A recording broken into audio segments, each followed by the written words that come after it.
On the 27th of April 2019, Donald Trump and Kim Jong-un convened in Vietnam for a second top-level meeting.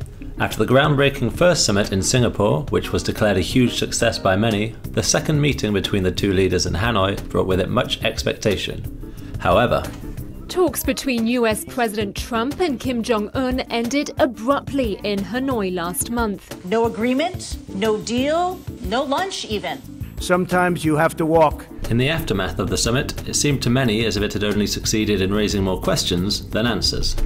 So, in order for me to find out some of these answers, I spoke to returning guest on our podcast, an accomplished peace builder, Mary Joyce. Hello and welcome to Season 2 of The Peace Corner. I'm Ben Cave, and this week we are discussing denuclearization, women in the peace process, and the Trump-Kim summit in Hanoi. To find out about all this and more, I am speaking to Mary Joyce. Now, Mary is not only the Northeast Asia Regional Liaison for GPPAC, but she is also an activist with the Tokyo-based NGO Peaceboat, which, if you haven't heard of, is an excellent organisation doing some incredible work. I very much recommend checking it out. On top of all this, she also works with Women Cross DMZ, and is a huge part of their new campaign, Korea Peace Now. Mary, have I got all that correct? That is right, yes. And within these positions, your roles include coordinating civil society projects for dialogue, peace building, disarmament, and peace education in the region, correct? Exactly, yes, that's what we're doing. So today we're talking about the Korean Peninsula, as that is quite a hot topic following on from the recent reunification of some families in the area and, of course, the Trump-Kim summit in Hanoi. Yes. So after the Hanoi summit, there was a mixed response from the international community. Some saw it as a failure, while others noted several causes for optimism. As someone who's heavily involved in the area, could you give us a brief summary of the recent developments? Sure. Well, of course, a lot of the world's media and so on was really paying attention to what was happening in Hanoi, being very historic as the second ever summit between the GPRK or North Korea and the United States. Many people were hoping that this summit would really lead to a concrete agreement, whether something as sort of ambitious or significant as actually declaring an end to the Korean War, which has now been going on for close to 70 years, or even much smaller agreements, but on some practical steps towards cooperation or steps towards the peace process, for example, setting up joint liaison offices in North Korea, for example, or setting some of the steps towards opening diplomatic channels again. Unfortunately, as we all saw in the news, things did not unfold that way. The summit ended without any kind of concrete agreement, which was a source for huge disappointment for everybody who was, of course, watching and involved in the peace process or peace movement for the Korean Peninsula. However, at the same time, the fact that both of the governments involved did walk away at least saying they were willing to continue the talks, that the dialogue would continue, is when we consider how critical the situation is there and also how difficult it has been to really make any progress in, well, decades, we could say. The fact that there is at least still that space for moving forward in the negotiations is something which we are welcoming. Excellent. So you spoke of some of the aims of peace builders in the area. What were your hopes realistically in the build-up to the summit, you and the organisations you work with? Sure. I think there was, especially listening to some of the sort of rhetoric which was coming out from the involved governments before the summit, a lot of people were really hoping for very big results from this summit, even actually an end to the Korean War, really looking for a declaration from the two countries as a step towards moving towards a peace treaty or peace agreement in whatever form that may end up taking.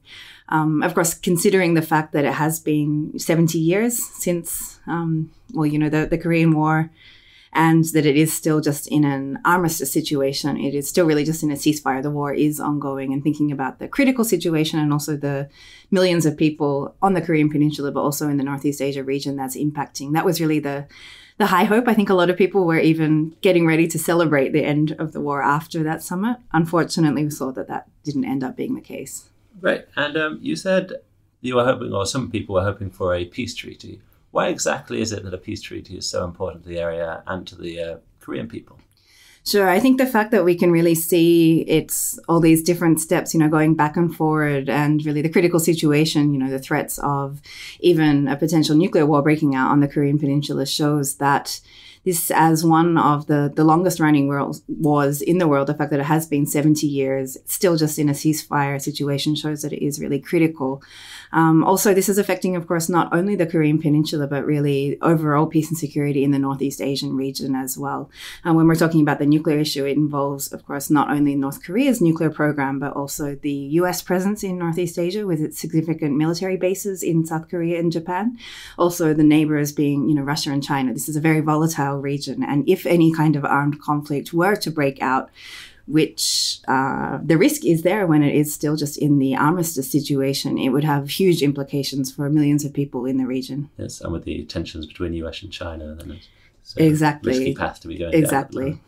down. So the initial reaction was one of disappointment, you mentioned. Now that the dust has settled a little bit, how do you feel now? Do you have cause for optimism, or is it still further back than what you intended? Sure. I think it's still a very difficult situation that we are facing, but I think the fact that this meeting between the two leaders didn't end up resulting in an agreement has just highlighted the need for a more comprehensive process, for a process where civil society can be involved, for a process where it's not only led by these two leaders who are not necessarily the most people you would necessarily look towards for building peace. I mean, when we consider their situation domestically in both of these countries, it's really highlighting the fact that there needs to be much more space for civil society to be involved. There needs to be a much more substantial peace process which has the buy-in of people in the different countries. And there needs to be also, for example, women's involvement in this as well is something which I think can really help make this a more sustained peace process rather than putting all of the eggs into the basket of just hoping for the symmetry between these two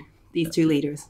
Yeah, I mean, I think the actions of the leaders post the summit has been quite surprising, actually. No sweeping declarations or rapid-fire tweets coming out. So I think that is cause for optimism. Yes. Exactly. Yeah. There's always room for optimism and room to hope that we can still keep moving forward. Has the result of this summit changed how you will be operating with Peaceboat and the other organizations you work with? Sure. I think in some ways it's really emphasized a lot of the things which we were already feeling or focusing on. The need to try and have more channels for civil society dialogue in relation to this. The need to have more engagement, not only with North and South Korea and the United States, but also looking for what kind of multilateral engagement can be done involving other countries in the region. And also the need to have more public support, I think, for this peace process as well. I think especially when we look at the situation in the United States, really the domestic situation there is playing a huge role in terms of how this peace process can move forward. And while we may, of course, all have our opinions about Trump and his administration, particularly in a lot of what they're doing domestically, at the same time, I think we really need to look at how important this Korean peace process is for the people in Korea, but also in the broader region, and see how there can be a mobilization of support for this process, regardless of who it might be that's leading it. So the peace process is quite intrinsically linked to the domestic US situation. Exactly. And I think that was really evident in terms of what was happening in Hanoi and the timing of course, everything that was happening back in the United States at the same time. So like you mentioned, it is a potentially volatile and obviously globally watched area. So what are the biggest challenges for you local peace builders when you're operating in that environment?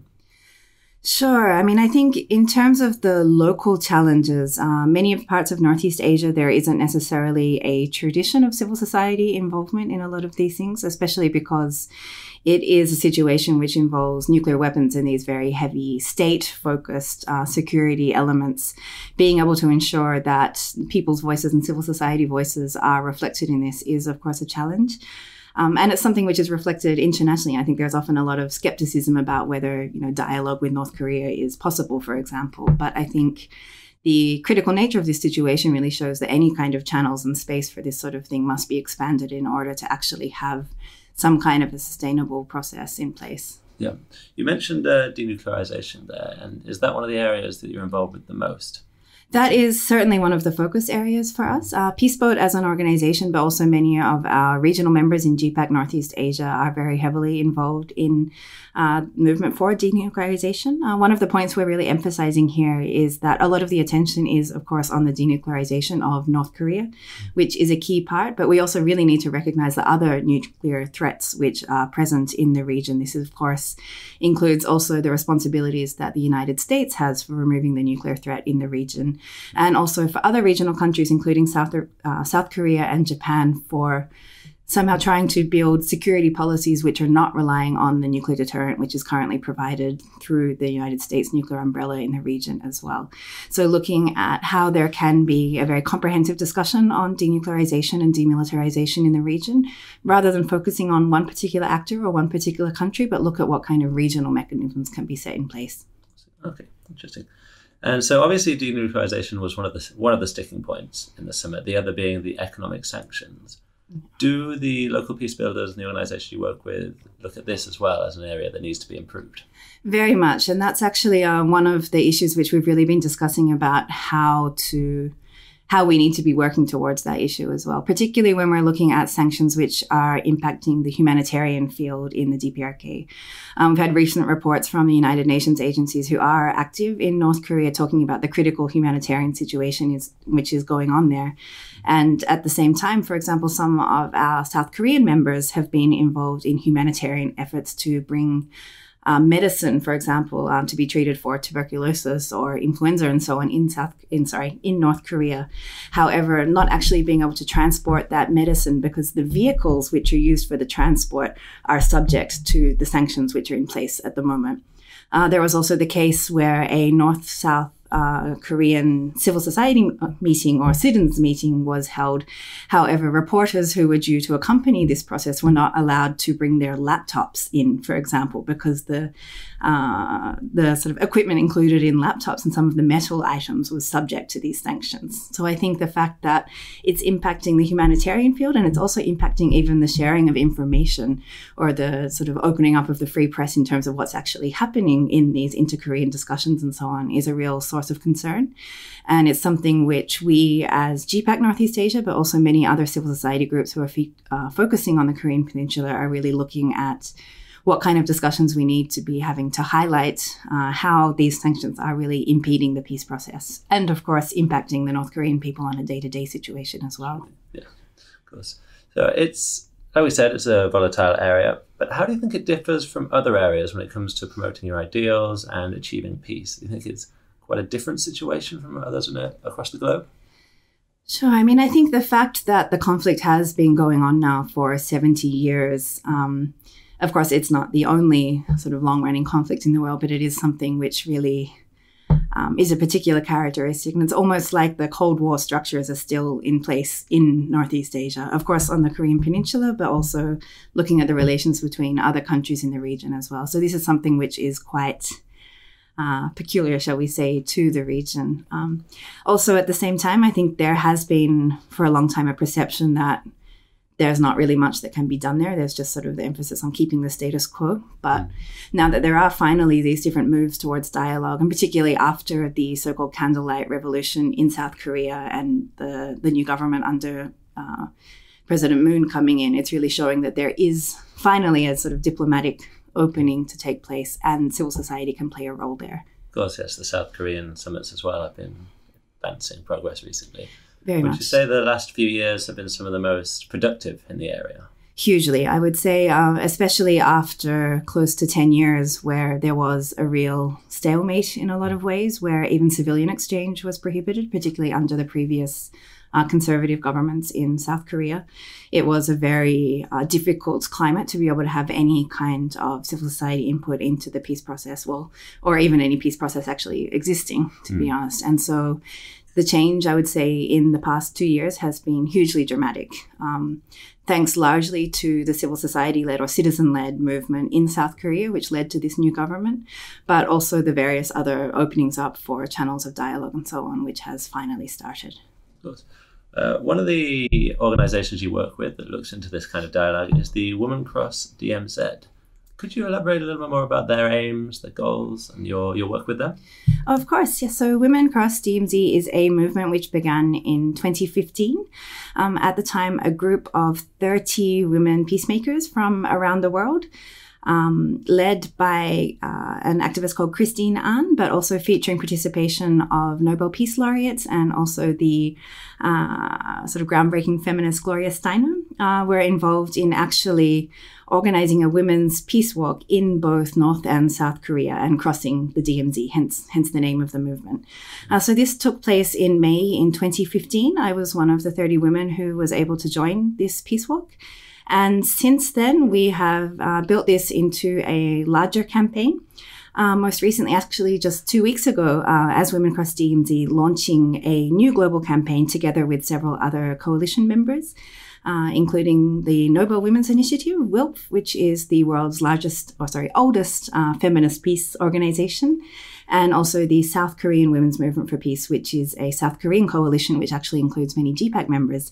So these 4 organizations have come together to launch what we're calling the Korea Peace Now campaign. It was just officially announced launched in Washington, D.C. and New York earlier this month. And this is aiming to raise awareness globally about the need for a peace treaty and also the importance of having civil society, and particularly women, involved in this process. Yes, actually, on that subject, would you be able to speak a little more to exactly why it is so important that women are involved in peace processes? Sure. I think from a lot of research and, of course, including the experience of many GPPAC members in other parts of the world, it's been very much proven that when women are involved in peace processes, they are not only more successful in terms of achieving an agreement, but actually also in terms of being lasting and sustaining as well. And so these different experiences, whether it's from women in Liberia or Northern Ireland or different parts of the world, have really demonstrated that when women are at the table and are able to bring in these different perspectives into the process, it means that the process is very much more long-lasting and sustainable as well. Therefore, we're hoping to be able to bring that experience from women peace builders who have been involved in processes in other parts of the world and use that towards the process now in Korea. With regards to Northeast Asia, is there anything specific that you think people should know about the current situation? Anything that's maybe not getting enough attention or is just being overlooked by the general community? Sure. I think a lot of the time when we are talking about Northeast Asia, and particularly what's happening now in North Korea, people can tend to really focus on the big state diplomacy side of things, the Trumps and the Kims and these big pictures and the nuclear weapons and these kind of aspects. But at the same time, I think one of the things that is really not seen enough, or perhaps not spoken about, particularly within the English language overseas community, is really the initiatives and the roles that the Korean people themselves are taking.